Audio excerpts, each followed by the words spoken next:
My microphone on? There it is. Good morning and welcome and welcome to the 14th Annual Government Cyber Symposium. My name is Chris Townsend, Vice President of Federal at Symantec. Before I get into the great lineup of presenters we have for you today in the agenda, I just wanted to thank our sponsors that make this event possible, our media sponsors and our industry sponsors. At the back of the room, out in the hallway, we have a Tech Expo for you today, so please, on the break, stop by and visit our sponsors, and again, thank them for their sponsorship of this event. A couple of housekeeping items.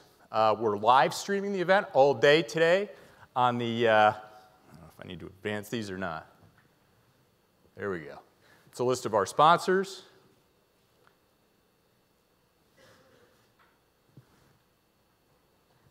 Well, if we want to go to the next slide, we're live streaming this event all day today on Twitter and Snapchat. So we will put the, there they are, we will put the addresses up on the screen. So if you want to follow in that medium, please do so. Also, all of you have evaluation forms under your seats. So throughout the day, please fill out those evaluation forms and turn them in the back of the room. In order for us to continue to improve this event over the next 14 years, we need your feedback. What's going well, what could we be doing better, and what would you like to see more of over the course of the event. Also, I'd like to take some time. They told me I didn't have to advance these slides, so I apologize if I'm not on the slides. I'd also like to take some time to thank our advisory panel. So we've got a group of cyber professionals from industry and government that take time, they volunteer their time to make this symposium the best it can possibly be. They give us advice on the content, on the agenda, on the speakers, and they also score all of our award nominations. So all of our awards that we'll hand out here shortly, these folks provide us a tremendous amount of input on, and they're critical to making this event what it is. So I want to thank all of them for their help and participation. So quickly, again, before we get into our speakers and our kickoff, I just want to make a couple of observations. This is our 14th year in the Cyber Symposium, and many of you in the audience have been in cybersecurity and in the industry for 14 years or longer. I started in the late 90s, so I'm coming up on 20 years in cybersecurity. I started to think about how cybersecurity and IT has evolved over the last 14, 15, 20 years, and the complexity of the threats we face today relative to the complexity of the threats we faced 15 or 20 years ago. The adversary we face today, the sophistication, the funding, the focus, the impact that they can have on our way of life. What all of us do in this room, all of you do in this room, is important. The impact that our bad actors have, the hackers out there, they can not only affect, if you go back 15 or 20 years ago, we worried about things like denial of service on email, network outages, websites being defaced. Today we worry about industrial control systems being impacted, worry about our financial system being impacted. We worry about refineries being shut down. Again, real impact to our way of life, and what all of you do is critically important. And for any of you that have worked with me in the past or know me, one of my passions is improving communication and collaboration so we can bring bold solutions to market to address and solve this problem. And symposiums like this are a great opportunity for all of us to come together. You look around, we have 1,000 people registered for this event today. This is a great opportunity for us to facilitate that communication and collaboration. So please, throughout the course of the event today, take some time, introduce yourself to somebody that you don't know, participate in the panels, ask questions, leverage this great opportunity to build more collaboration, because that collaboration between industry partners and government and industry and various segments of government are really what's going to help us solve this problem going forward. And to that end, we have a great lineup of presenters for you here today. Shortly, you're going to hear from Jeanette Manfra, Assistant Secretary for Cybersecurity and Communication at Department of Defense, or I'm sorry, Department of Homeland Security. Sorry, Jeanette. Then we're going to have a Tech Talk session with Grant Schneider, our Acting Chief Information Security Officer and Senior Director at the NSC. We also have Michael Daniel, President of the Cyber Threat Alliance and former advisor to President Obama around cybersecurity. This afternoon, we have the Honorable Sue Gordon from ODNI, Principal Director at ODNI, and then we have the Governor of Virginia and former chairman of the Virginia Governors Association, the Honorable Terry McAuliffe, talking about what governments are doing, state, local, and federal, to come together to address our national security posture and the work that's being done there. So a tremendous lineup for you. If you want to hear more or read more about the lineup that we have, the other sessions that we have, please refer to your program guides. We have a tremendous amount of information there for you on the sessions and on the presenters. So without further delay, it is my honor to introduce our first speaker of the day. Kicking things off is our President and Chief Operating Officer of Symantec, Mike Fay.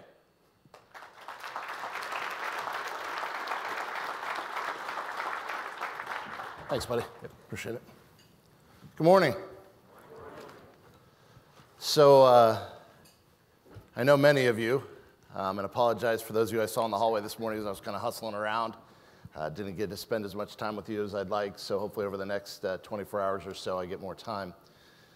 For those of you who don't know me, I'm Mike Fay. I run our enterprise business here at Symantec. I've been in this industry quite a while. And when I look back at the last year, I'm more invigorated, maybe angered is the right term, inspired. I'm not sure which term I should use. But when I think about when I first entered into this, I was protecting people's money. That's really what I did. A little availability, I kept to make sure some companies kept moving, kept processing their orders, their business. Yeah, there was a little bit of making sure spies couldn't get information.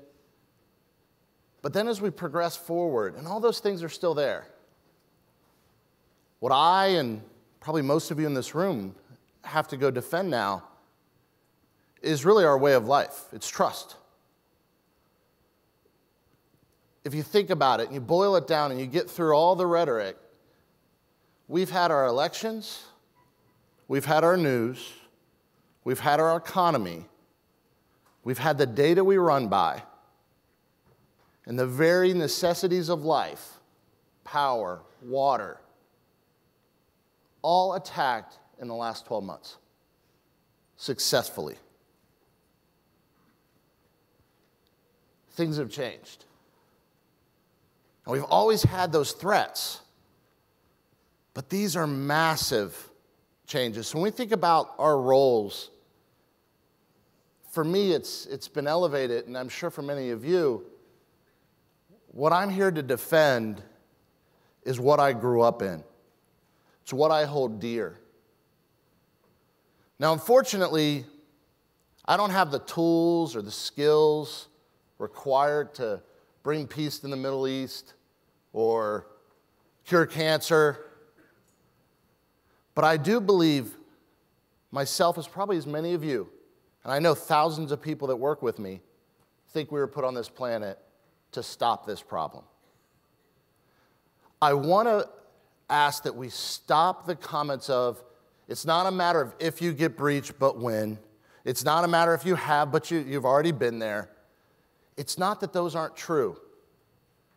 It's that they're giving us, if you will, an implicit agreement that it's okay. And we don't want that. We want to be appalled. We want to be egregious about every time one of these misdeeds occurs. We want to challenge ourselves to set up an environment where this stops. And I believe that is possible. I've seen massive advancements in the last 24 months that fundamentally change security postures of organizations. Now, it'll take time for us to get those built into policy, get them into operations, get them into those environments. But there is major change afoot. And we have to have our minds ready to see that and grab that. Now, we have this a theme of complex challenges. And I have some friends in the audience where we always kid it. We'd go off and we'd start a company, and our motto would be complex solutions to simple problems. And because we sometimes think that would sell better. Because Because sometimes when it's just simple and the answer is right there, for some reason we don't want to grab it. But why is it so complex? Well, let's just start with the industry that supports you in your efforts to defend yourself. Our industry is wildly fragmented. Imagine if you went, you were part of the DoD, and you said, you know what, let's go fight an air war. Okay, there's 4,000 people making planes. Some have been around for a year, some have been around for a while, none of them work together, none of their parts are interchangeable. What do? That fragmented is difficult on us. It causes a challenge. But even more so lately, it sets up an environment that will not continue to work. One where companies aren't profitable. If they're not profitable, it's difficult for them to serve you well. It's difficult for them to continue and deliver on their commitments. So our industry is ripe for consolidation. And it will consolidate. It's already been occurring over the last 24 months. It'll speed up as we go. And then we've got a workforce shortage. And I will tell you, I've seen numbers of 10,000 unfulfilled jobs and this and that. I would argue there is a strong percentage of the people filling the jobs today that are unqualified for the jobs they fill, much less the 10,000 that are open. So while we may look at 10,000 open jobs, we have an entire workforce that needs training. And the reason why it's so hard is it's not like other professions. When I talk to my researchers, when I talk to my consultants and the like, lessons they learned 10, 15 years ago aren't as relevant as other industries. They have to challenge themselves to stay trained and educated almost on a moment-by-moment basis, day by day, hour by hour. And our educational system isn't set up that way. We run through college. Some of you went and got a master's. Some of you super smart guys went and got a PhD, and so on and so forth. Great. But then we usually stop our training. We let you go be. We need to wrap back around if we're going to keep up with this. Because it's not really about what we learned 10 years ago. It's about now. So that makes it harder. Now, cybersecurity spending has been improving. Most people say it goes up by 6%, 8%. You know, it obviously skyrockets after a breach. But I will tell you, effectively, it's going down. And what do I mean by that? Much like inflation can make you, in a year you get a raise, lose money, that's what's happening in cybersecurity. So even if your budget goes up 6%, the number of regulations, the cost of talent, the cost of the solutions you're buying, the complexity of those solutions, the cost of ownership is outrunning that 6% number by far, at least double. So we're going to wake up in a weird situation down the road that we've never been in, where a growing budget is going to wake up one day and go, you know what, I can't afford to do what I even did last year. We're so used to every year getting stronger and stronger in our defenses. So we've got that budgetary challenge ahead of us. And if we look at the user itself, you know, we talk about going to the cloud generation. And I always love it. You know, I saw it when iPads first came out. I would sit down with groups and, no, we're never going to allow those in our environment. We're never going to do this. I mean, it was months before that switched. Literally months. And the cloud generation isn't a decision your organization or company makes. You don't decide to go to the cloud. That's nice. That's a strategic movement. But the cloud generation is happening around you whether you're a part of it or not. It's like a decade. It's like the 80s or the 90s. You're going through it. Now, you may choose, like in the 80s, to do the flock of seagull hairdo and really get into it and zippered pants and the whole bit. Or you may watch it from afar, but you're part of it. And this cloud generation is all around us. So how we think of our users, our data, the solutions being developed are forcing complexity into that environment. And those that think they're in control of your journey to the cloud, I think are the most confused. We're headed that way as a society. The cost metrics, the capabilities, it all makes too much sense. Our job is to get there in one piece, to get there and ensure we've delivered on a strong environment. Now, that doesn't mean we wake up and all run there tomorrow, but it means as we progress through this, we're clear about our opportunities. And there is an opportunity to build a much stronger world in the cloud generation than our previous. Now, we talk about mobile. Everybody knows how important mobile devices are. We're using them. But we have an entire workforce coming up that is used to living on them. It's going to be very hard to get the best minds working on our causes, our companies or organizations, and cut them off from the resources they grew up using. So we're going to have to figure out how to embrace that.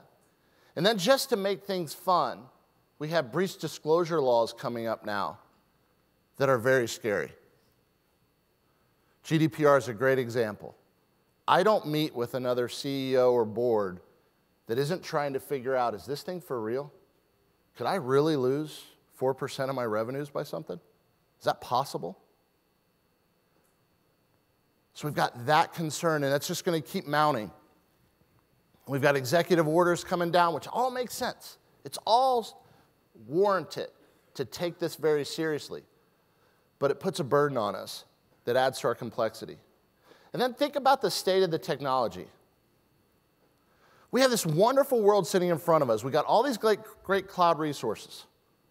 I can do things today to help protect you I could have never done in the past. I'm running AI algorithms right now that are grouping entire organizations that we don't know the name of and figuring out who's like each other and finding out if day after day these 20 organizations all behave the same way and one day one of them doesn't. How'd they get breached? What occurred? The ability to see inside those tea leaves is like nothing we've ever had before. The ability to manage these environments in an AI-based methodology is fundamentally game-changing. But inside that technology, as much promise as it has, it also has its challenges.